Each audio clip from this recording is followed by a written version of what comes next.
بسم اللہ الرحمن الرحیم اللہم صلی علی محمد النبی الامی وعلی آلہ وسلم تسلیما۔ کل کیا بات چل رہی تھی آخر میں؟ جی قبل اور بعد، سمجھ آ رہی کہ نہیں آ رہی؟ امید ہے کہ کل کی بحث آپ بھول چکے ہوں گے، یعنی یہ میں ویسے کہہ رہا ہوں، ویسے تو اصل ہے کہ آپ کو اچھی طرح یاد ہو۔ قبل اور بعد کی ہم نے کتنی صورتیں پڑھی تھی؟ 3۔ پہلی کہ مضاف الیہ کیا ہو؟ مذکور ہو۔ نمبر 2 مضاف الیہ نسیًا منسیًا کیا ہو؟ محذوف ہو، نسیًا منسیًا۔ نمبر 3 مضاف الیہ محذوف معنوی ہے۔ تو جو پہلی دونوں صورتوں میں کیا ہوتے ہیں؟ معرب ہوتے ہیں، اور آخری صورت میں کیا ہوتے ہیں؟ مبنی علی الضم۔ پھر ہم نے عرض کیا تھا کہ مبنی علی الضم جو آخری صورت ہے اس پر 3 اعتراض ہوتے ہیں، یہاں پر ہم نے بات چھوڑ دی تھی، سمجھ آ گئی؟ کتنے اعتراض ہوتے ہیں؟ 3۔ شاباش ماشاءاللہ، آپ جاگ رہے ہیں، سارے ساتھ دے رہے ہیں۔ تب اس طرح آپ ساتھ دیتے ہیں نا، یاد کرتے ہیں، ساتھ دیتے ہیں، ہاں جی وغیرہ، سوال استاد کرتا ہے جواب دیتے ہیں تو استاذ کو خوشی ہوتی ہے، پھر استاذ کی طبیعت میں چستی پیدا ہوتی ہے، پھر وہ اللہ تعالیٰ کی طرف سے الہام ہوتا ہے، باتیں کھلتی ہے، وہ آپ کی توجہ کی وجہ سے۔ اسے ہی کہہ رہا ہوں، مذاق نہیں، طلباء کی توجہ کا بہت زیادہ اثر ہوتا ہے، سمجھ آیا؟ تو 3 اعتراض ہوتے ہیں۔ پہلا اعتراض کہ اسماء میں تو اصل معرب ہونا ہے، سمجھ آ گئی؟ تو یہ مبنی کیسے ہو گئے؟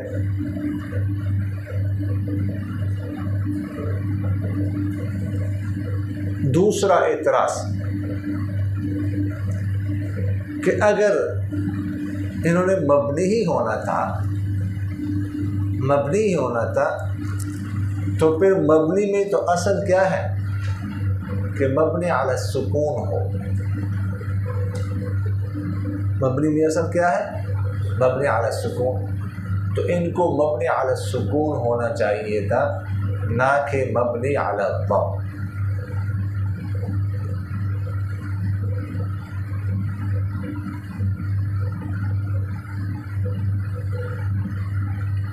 اور تیسرا اعتراض یہ ہے کہ اگر مبنی علی الحرکت ہی ہونا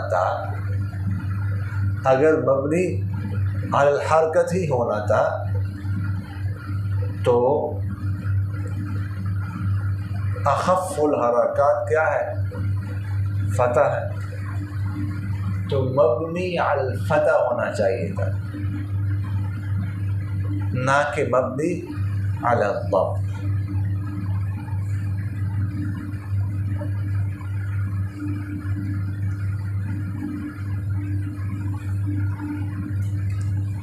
یہ 3 اعتراض سمجھ آ گئے نا؟ تو پہلا اعتراض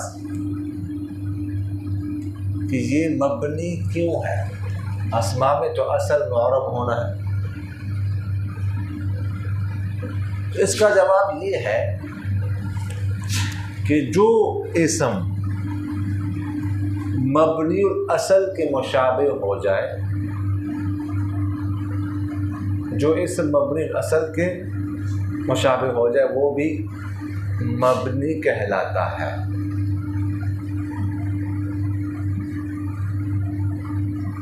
مبنی الاصل کتنی چیزیں ہیں؟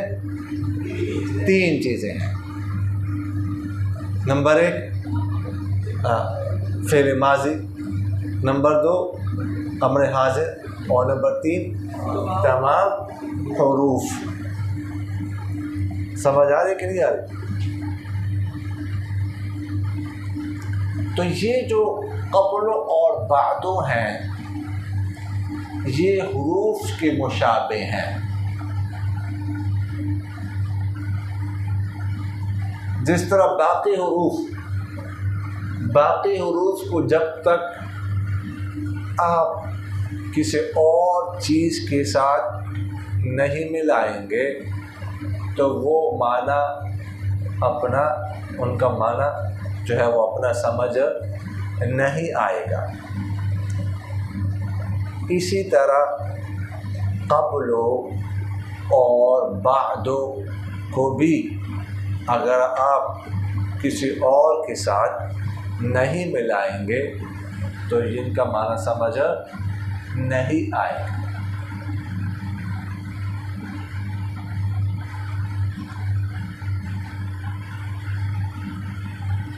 جس طرح حروف محتاج ہوتے ہیں کہ کسی اور کے ساتھ ان کو ملایا جائے، اس طرح قبل اور بعد بھی محتاج ہوتے ہیں کسی اور کے ساتھ ان کو کیا کیا جائے، ملایا جائے۔ مثلا ایک حرف ہے نا سے، من مثلا ایک حرف ہے من، سے کیا معنی؟ الا کی طرف یا تک، تو کی طرف تک کیا مطلب؟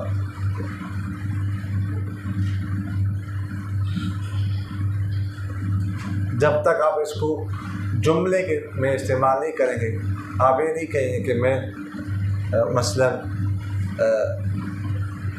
ذهبت من کراچی الی فیصل آباد، کہ میں کراچی سے فیصل آباد کی طرف گیا۔ تو اب جو من ہے سے ہے اس کا معنی سمجھ آئے گا، الا کا معنی سمجھ آئے گا۔ اگر نہ صرف من کریں آپ، الا کریں تو معنی سمجھ نہیں آتا۔ تو اس طرح قبل اور بعد ہے۔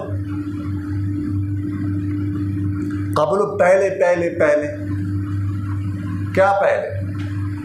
بعد میں کیا بات؟ پہلے کس سے پہلے؟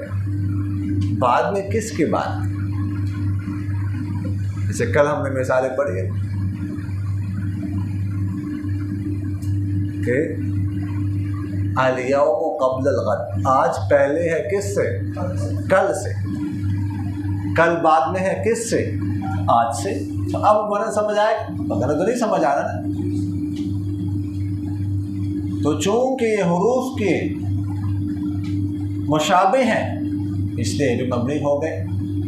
تو پہلے اعتراض کا جواب تو سمجھ آ گیا نا۔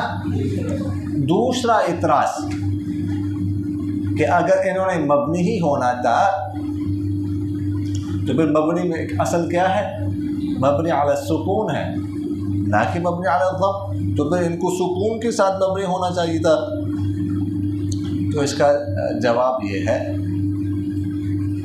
کہ مبنی علی السکون جو ہے وہ مبنی الاصل میں اصل ہے۔ مبنی علی السکون اصل ہے کس میں؟ مبنی الاصل میں، نہ کہ اس میں جو مبنی الاصل کے مشابہ ہو۔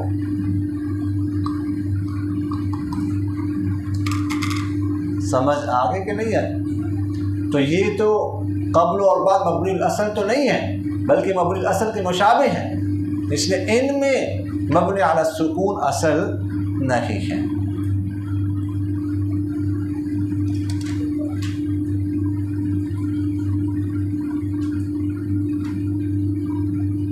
تیسرا اعتراض کہ پھر اگر مبنی علی الفتح ہی ہونا تھا تو مبنی علی الحرکت ہی ہونا تھا تو پھر مبنی علی الفتح ہونا چاہیے، تو جو اخف الحرکات ہیں مبنی علی الضم کیوں ہے؟ تو اس کا جواب یہ ہے کہ دیکھیے گا، کل ہم نے عرض کیا تھا کہ یہ دونوں قبل اور بعد لازم الاضافت ہیں،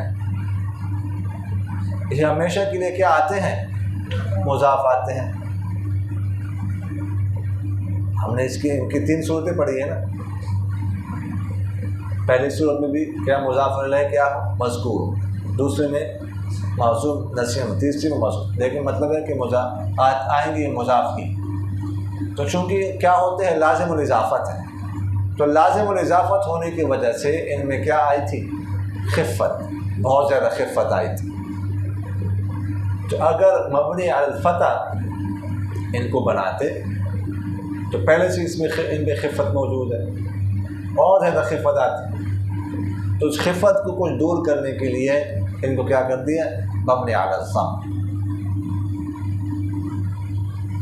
اچھا، اب اما بعد، اما کے بارے میں بھی بات ہو گئی، بعد کے بارے میں بھی بات ہو گئی۔ حمد اللہ، حمد، لفظ حمد، لفظ حمد جو ہے نا اس میں دو باتوں کا خیال رکھا جائے۔ کتنی باتوں کا؟ دو۔ ایک تو حمد کی لغوی اور اصطلاحی تعریف، اور دوسری بات حمد، مدح اور شکر میں فرق۔ سمجھ آ گئی کہ نہیں آئی؟ تو پہلی بات کیا ہے؟ حمد کی لغوی اور اصطلاحی تعریف۔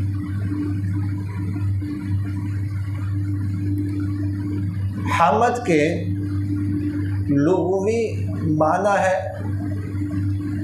ستودن، تعریف کر، تعریف کر۔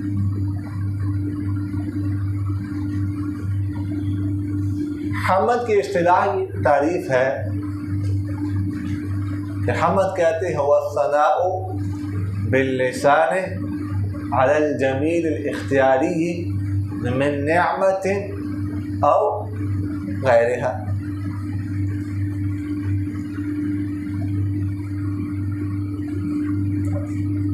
والثناء باللسان على الجمیل الاختیاری من نعمت او غیرها، کہ حمد کہتے ہیں، آپ لکھ نہیں رہے، آپ ہی نہیں لکھ رہے، ہاں لکھنا ضروری ہے، آپ نہیں لکھ رہے، لکھ رہے آپ لکھنا، سب نے لکھنا۔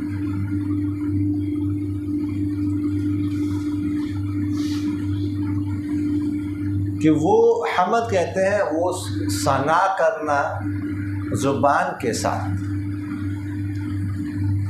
ثنا کرنا زبان کے ساتھ، کسی اچھے کام پر، لیکن ایسا ہو جو اختیاری ہو، چاہے نعمت ہو یا نعمت نہ ہو۔ تو حمد میں تین قسم کے الفاظ آئے ہیں جو محتاج بیان ہے، جو وضاحت کے محتاج ہیں۔ تین الفاظ ہیں۔ پہلا لفظ کون سا ہے؟ ثنا۔ دوسرا لفظ کیا ہے؟ جمیل اختیاری۔ اور تیسرا لفظ کیا ہے؟ نعمت۔ سمجھ آ رہی کہ نہیں آ رہی؟ یہ تین الفاظ۔ پہلے لفظ کیا ہے؟ ثنا۔ ثنا کی تین معنی ہیں۔ کتنے معنی ہیں؟ تین۔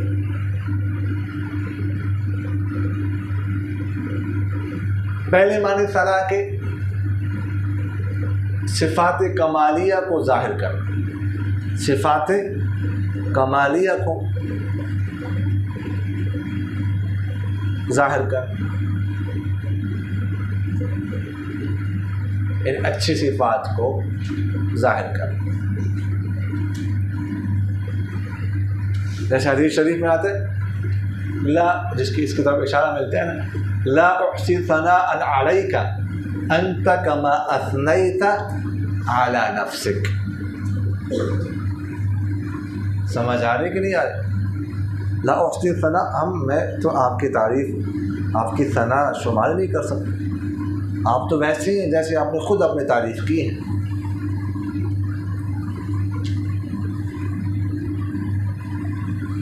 ثنا کے دوسری معنی ہے کہ مطلقاً صفات کا ذکر کرنا، چاہے اچھی ہو یا بری ہو، مطلقاً صفات کا ذکر، چاہے اچھی ہو یا بری ہو۔ ایک حدیث شریف میں سرکار دو عالم صلی اللہ علیہ وسلم کا ارشاد مبارک ہے کہ من اثنیتم علیہ خیرا وجبت لہ الجنہ ومن اثنیتم علیہ شرا وجبت لہ النار. فرمایا کہ جس کی تم تعریف کرو، من اثنیتم علیہ خیر، اچھی صفات بیان کرو، اس کے لیے جنت واجب ہوتی ہے. ومن اثنیتم علیہ شر، جس کی تم برائی بیان کرو تو اس کے لیے آگ جہنم واجب ہو جاتی ہے. تو دیکھو دونوں کے لیے اثنیتم کا لفظ آیا ہے، خیر کے ساتھ بھی شر کے ساتھ بھی. تو اس سے معلوم ہوا کہ ثنا جو ہے نا وہ مطلق صفت کو کہا جاتا ہے، کسی کوئی بھی اچھی صفت ہو یا بری صفت ہو. سمجھ آنے کے لیے آ رہے. اور تیسری معنی ثنا کے ہیں مطلق ذکر باللسان، کہ زبان کے ساتھ ذکر کرنا.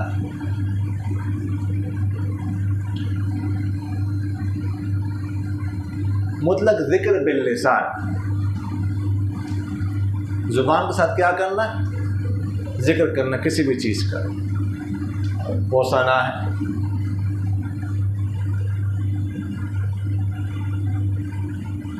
پھر یہاں پر اعتراض واقع ہوگا. کیا واقع ہوگا؟ اعتراض کہ ہم نے حمد کی تعریف میں کیا پڑھا؟ وَالثَّنَاءُ بِاللِّسَانِ، ٹھیک ہے، کہ وہ ثنا کرنا ہے زبان کے ساتھ. جب ثنا خود ذکر باللسان کو کہتے ہیں، ثنا میں خود لسان کا معنی موجود ہے، تو پھر اس کے ساتھ باللسان کی قید کی کیا ضرورت تھی؟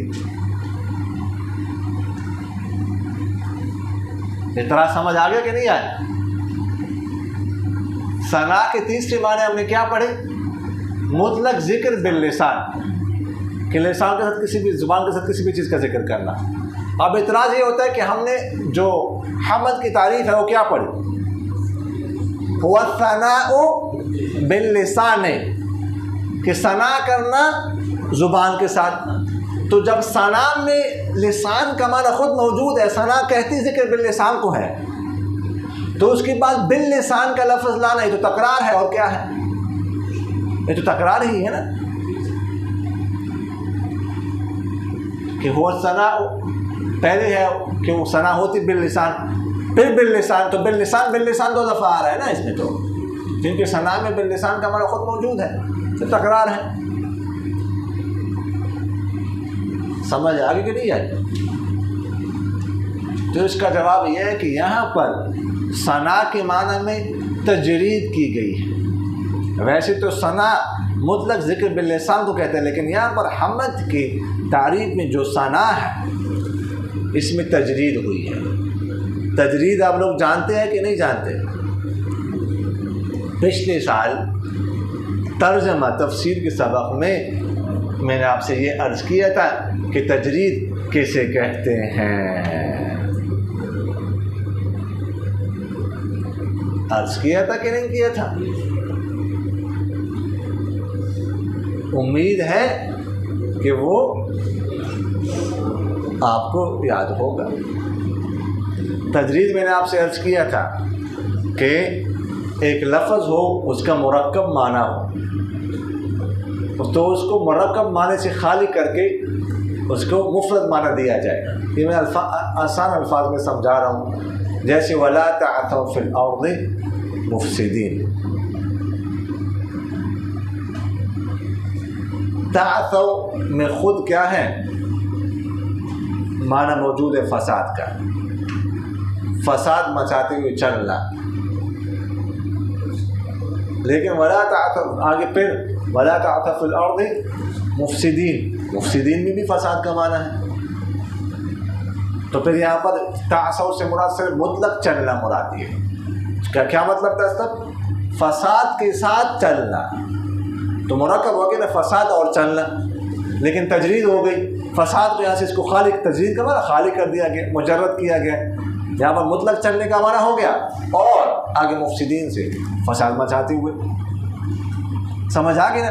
تو یہاں پر بھی ثنا میں ذکر باللسان ہے، لیکن یہاں پر اس کو تجدید کی گئی، اس میں مطلق ذکر کا لفظ ہے۔ یہاں پر ثنا سے مراد کیا ہے؟ مطلق ذکر ہے، باللسان نہیں، ٹھیک ہے؟ یہاں پر باللسان سے مراد زبان ہے۔ بات سمجھ آگے کہ نہیں آئی؟ سمجھ آ رہی ہے نا؟ تو یہ تو حمد کے لفظ میں جو ثنا کا لفظ آیا تھا اس کے بارے میں بات۔ دوسرا لفظ حمد کی تعریف میں کیا ہے؟ جمیل اختیاری۔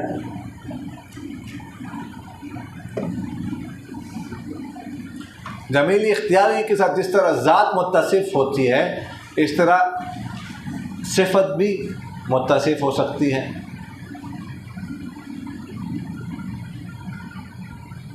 جیسے ہم یہ کہہ سکتے ہیں کہ زید جمیل، زید جمیل، اسی طرح ہم یہ بھی کہہ سکتے ہیں کہ زید شیمہ جمیل، کہ زید جو ہے اس کی عادات اچھی ہیں۔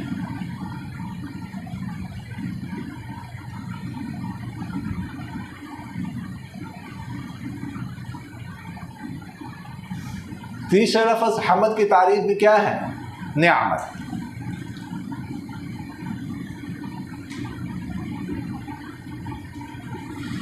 اس کو نعمت بھی پڑھ سکتے ہیں، نعمت بھی پڑھ سکتے ہیں، نعمت بھی پڑھ سکتے ہیں۔ نون کی نیچے کسرہ، نون کے اوپر زبر اور نون کے اوپر پیش،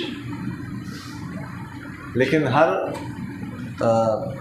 جو ہے نا وہ لوگ اس میں کیا نام ہے اعراب کی تبدیلی میں معنی کیا ہوگا؟ بدلے گا۔ نعمت اگر نون کے نیچے کسرہ پڑھیں گے تو یہ انعام کو کہتے ہیں۔ کیسے کہتے ہیں؟ انعام کو۔ اگر نعمت نون پر فتح پڑھیں گے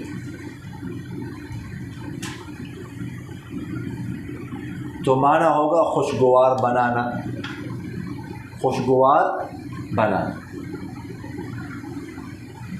اور اگر نعمت پڑھیں گے، نون پر پیش پڑھیں گے، تو اس کا مطلب کیا ہوگا؟ خوشی، مسرت۔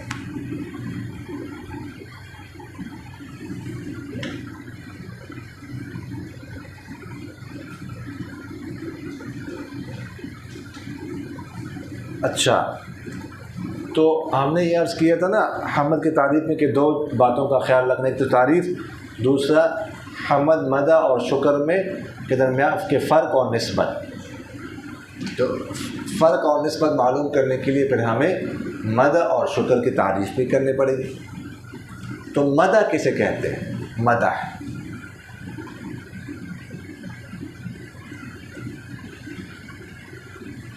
مدح کہتے ہیں مطلق افعال حسنہ پر تعریف کرنا، خواہ اختیاری ہو یا غیر اختیاری ہو۔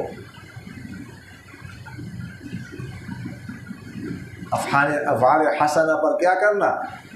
تعریف کرنا، خواہ اختیاری ہو یا غیر اختیاری ہو۔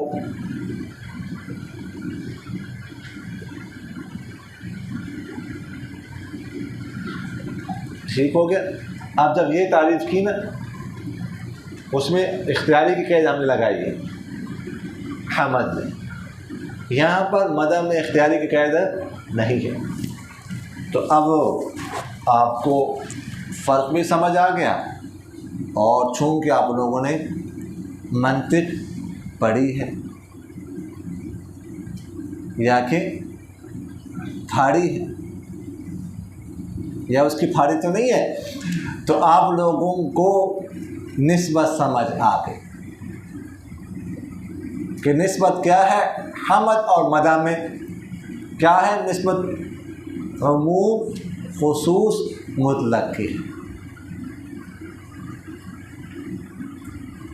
کہ حمد خاص مطلق ہے اور مدح عام مطلق ہے۔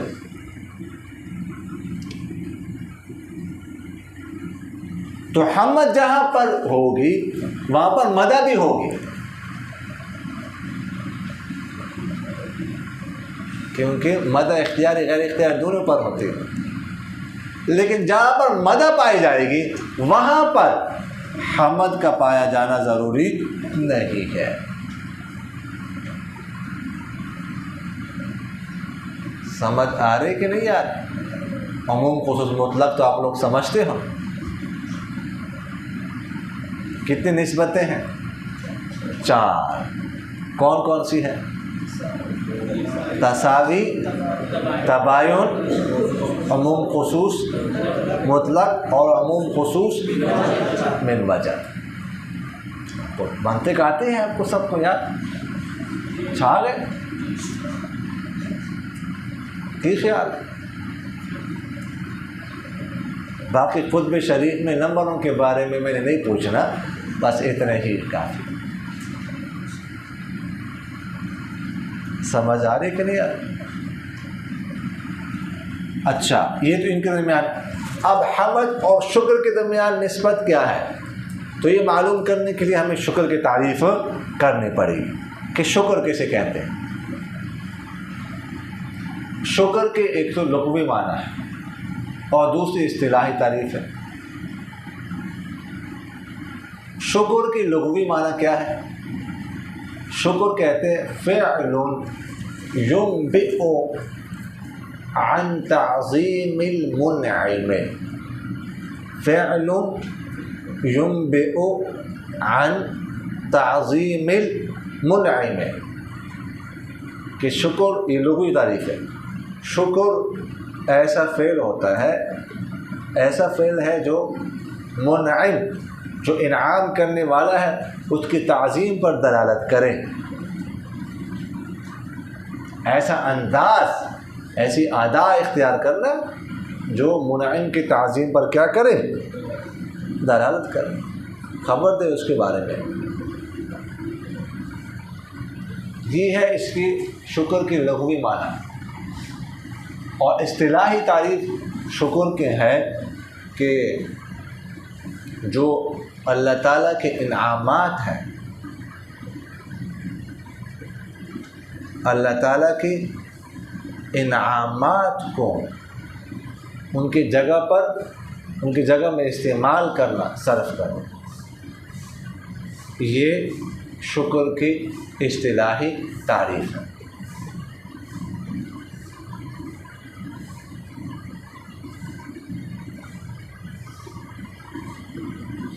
اب اس تعریف کے مطابق حمد اور شکر کے درمیان نسبت کیا ہوگی؟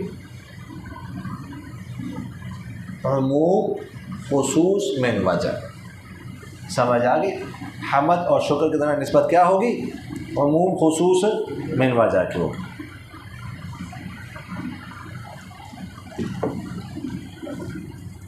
اچھا، تو یہ بات تھی کس کے بارے میں؟ حمد کے حوالے سے۔ آگے لفظ ہے اللہ، حمد اللہ۔ لفظ کیا ہے؟ اللہ ہے۔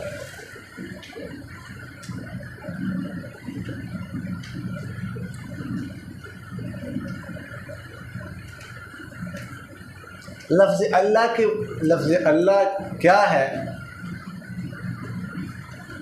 اس کے بارے میں مختلف اقوال ہیں۔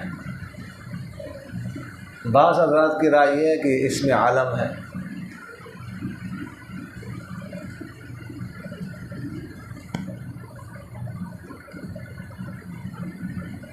بعض حضرات کی رائے ہے کہ یہ اس میں مشتق ہے،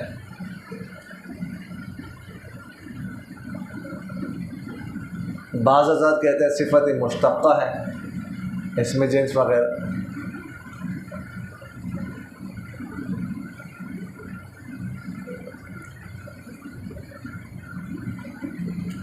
لیکن راجح یہ ہے کہ کیا ہے؟ اس میں عالم ہے۔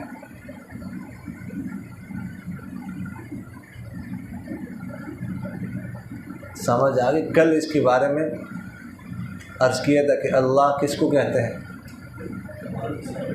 جس کا وجود ضروری واجب ہو اور عدم کیا ہو، محال ہو، اور تمام صفات کمالیہ کو جامع۔ اگر اس کو اسم مشتق تسلیم کیا جائے تو پھر مشتق منہ کیا ہوگا؟ اگر اس کو اسم مشتق تسلیم کر لے پھر مشتق منہ کیا ہوگا؟ تو اس کے بارے میں 3 اقوال ہیں۔ کتنے اقوال ہیں؟ 3۔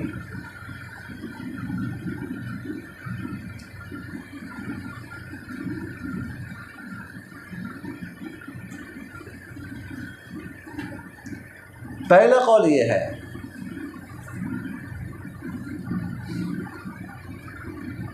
کہ مشتق ہوگا الہ یا الہ،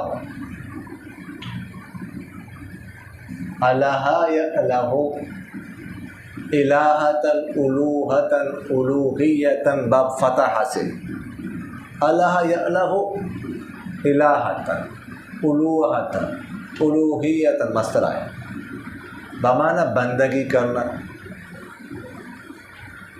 تو اللہ وہ ہے جس کی بندگی کی جائے۔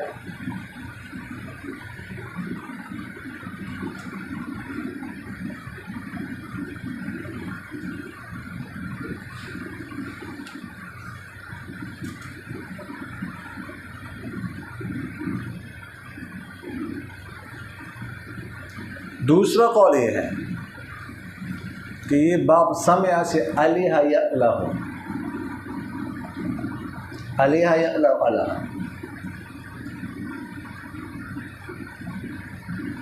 اس سے مشتق ہے، جس کے معنی ہے متحیر ہونا، حیران ہونا۔ تو چونکہ اللہ کے ادراک سے بھی، اللہ کے ادراک سے بھی عقول، عقل متحیر ہیں، اس لیے اللہ کو اللہ کہا جاتا ہے۔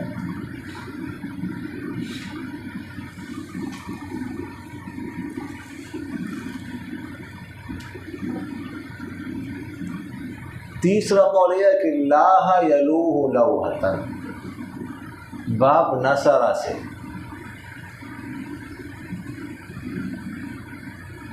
اس کا معنی ہے پوشیدہ ہونا۔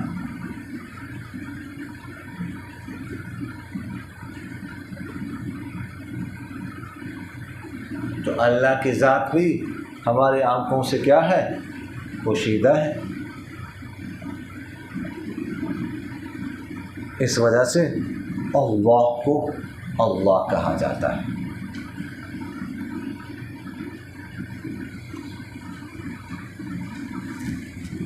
سمجھ آ رہی کہ نہیں آ رہی؟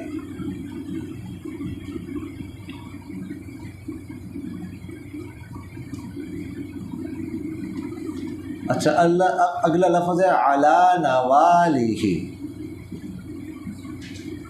کون سا لفظ ہے؟ علی نوالہ۔ نوال کہتے ہیں عطیہ کو، عطا کو۔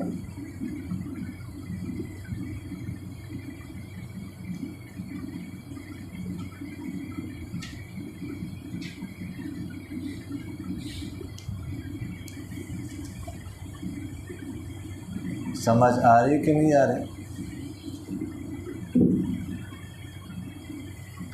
اگلا لفظ ہے والصلاۃ۔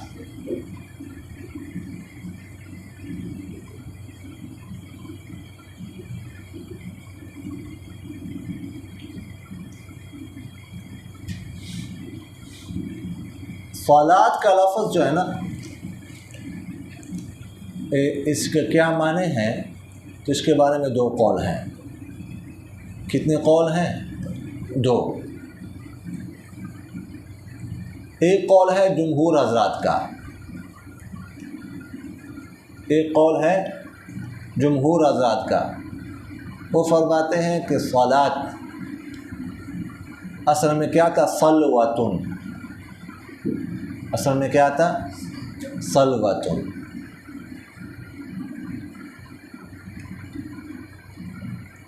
واو متحرک مقبل ساکن، تو واو کی حرکت کو مقبل نہ کر کے واو کو کیا کر دیا، الف سے بدل دیا، تو صلاتن ہو گیا۔ تو جمہور حضرات فرماتے ہیں کہ اس کے لغوی معنی ہے دعا۔ لغوی معنی کیا ہے؟ دعا ہے۔ جیسے قرآن پاک میں اللہ تعالیٰ کا کیا فرماتے ہیں، خذ من اموالہم صدقۃ تطہرہم وتزکیہم بہا وصل علیہم، کہ ان سے آپ صدقات لے کر، زکوٰۃ دے کر ان کو پاک کر دے، وصل علیہم، ان کے لیے دعا بھی کیجیے گا، ان صلاتک سکن لہم، آپ کی دعا تو ان کے لیے سکونت کا باعث ہے، سکون کا باعث۔ پھر اس کا اطلاق ہونے لگا کس پر؟ ارکان مخصوصہ پر، یعنی نماز پر، چونکہ ارکان مخصوصہ کا ایک جز کیا ہے؟ دعا بھی ہے۔ تو جز بول کر پر مراد لیا جا رہا ہے۔ دوسرا قول علامہ زمخشری کا ہے، علامہ جار اللہ زمخشری۔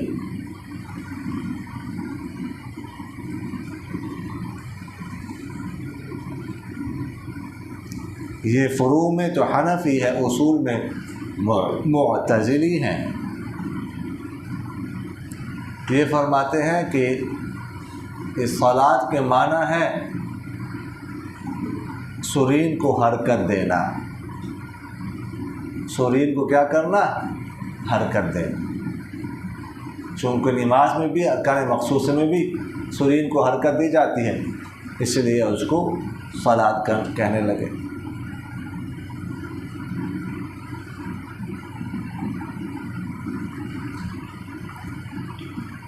پھر آپ لوگوں نے پڑھا ہے کہ صلاۃ کی نسبت اگر اللہ تعالیٰ کی طرف کی جائے تو معنی کیا ہوتا ہے؟ نزول رحمت، رحمت کا نازل ہونا۔ اور اگر صلاۃ کی نسبت انسانوں کی طرف کی جائے تو معنی کیا ہوتا ہے؟ جی، طلب رحمت، طلب رحمت کی دعا۔ اور اگر اس کی نسبت فرشتوں کی طرف کی جائے تو معنی کیا ہوتا ہے؟ استغفار، بخشش طلب کرنا۔ اور اگر اس کی نسبت پرندوں کی طرف کی جائے جس کے معنی کیا ہوتا ہے؟ تسبیح کرنا، تسبیح۔ سمجھ آ رہی کہ نہیں؟ علی رسولہ، رسول فاعول کے وزن پر ہے۔ رسول اس کو کہتے ہیں جس کو نئی شریعت دی گئی، ٹھیک ہے۔ نبی، ویسے رسول جو ہے نا وہ قاصد کو کہا جاتا ہے، آج کل بھی لفظ استعمال ہوتا ہے عربوں کے قاصد، کسی بھی ہاں کوئی بھیجتے ہیں نا اس کو رسول کہتے ہیں، اب بھی کہتے ہیں، لیکن شریعت کے اصطلاح میں رسول اس کو کہتے ہیں جس کو نئی شریعت دی گئی۔ نبی جو ہے نا وہ اس کے لیے نئی شریعت کا ہونا ضروری نہیں ہے، رسول کے نئی شریعت کا ہونا کیا ہے؟ ضروری۔ نبی وہ جو پچھلی شریعت کو فالو کرے، اس کی اتباع کرے۔ محمد،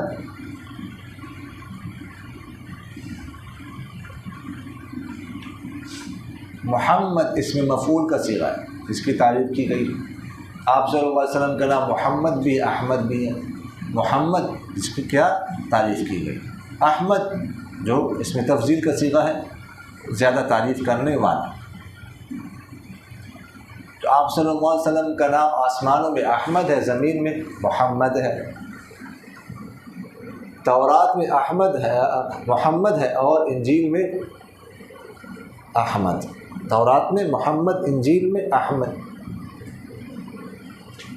سمجھ آگے کہ نہیں آئے؟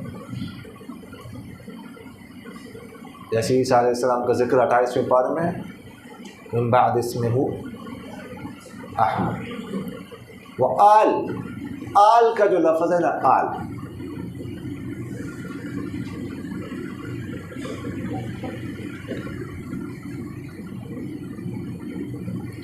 پہلی بات تو اس کے بارے میں یہ ہے کہ اس کی اصل کیا ہے، آل کی اصل کیا ہے؟ تو ایک قول اس کے بارے میں ہے کہ اس کی اصل جو ہے نا کیا ہے، اہلن۔ کیسے پتہ چلا کہ اصل اس کی اہلن ہے؟ کیونکہ اس کی تصغیر آتی ہے اوہیلن۔ تصغیر کیا آتی ہے؟ اوہیلن۔ تو تصغیر میں جو اصل کلمے کے جو اصل ہوتی ہے، اصل حروف ہوتے ہیں وہ نکل آتے ہیں۔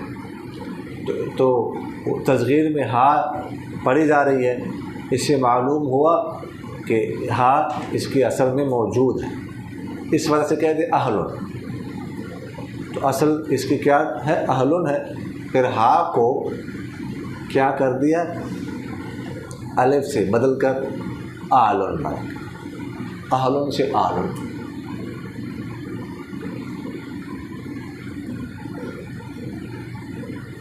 دوسرا قول اس میں بھی یہ ہے کہ اہلن اصل میں اولن ہے۔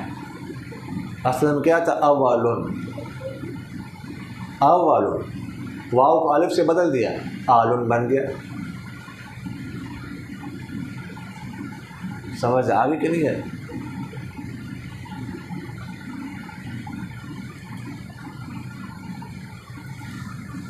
پھر آل اور اہل میں کیا فرق ہے؟ آل اور اہل میں فرق کیا ہے؟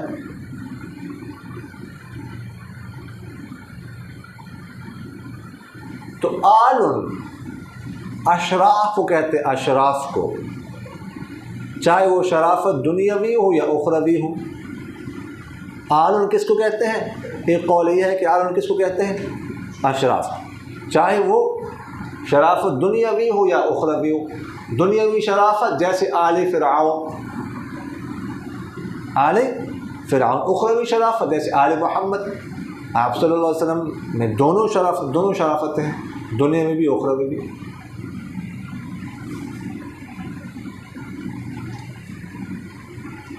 اور اہل کا لفظ اشراف غیر اشراف دونوں پر ہوتا ہے، شرافت ہو یا نہ ہو۔ ایک قول یہ ہے، یہ فرق کیا گیا آل اور اہل۔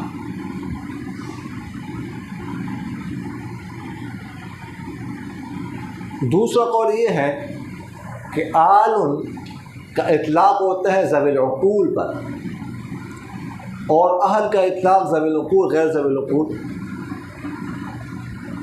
سب پر، بلکہ غیر ذوی العقول پر بھی ہوتا ہے۔ تیسرا قول بعض حضرات نے یہ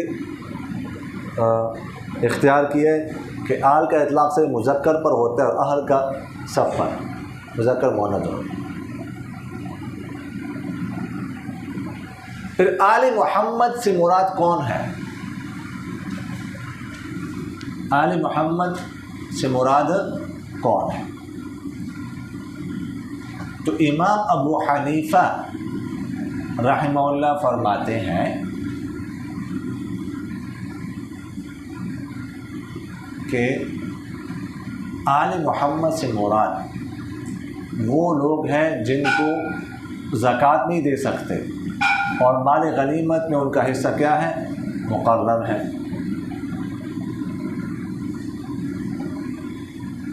سمجھ آ گئی؟ جبکہ اہل تشیع شیعہ حضرات کہتے ہیں کہ آل محمد سے مراد سے فاطمہ، حسنین کریمین، حضرت علی، یہ رضی اللہ عنہ، یہ مراد ہے بس۔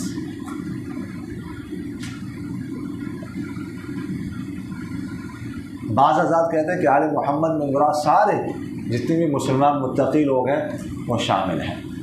سمجھ آ گئے کہ نہیں ہے؟ وما علینا الا البلاغ۔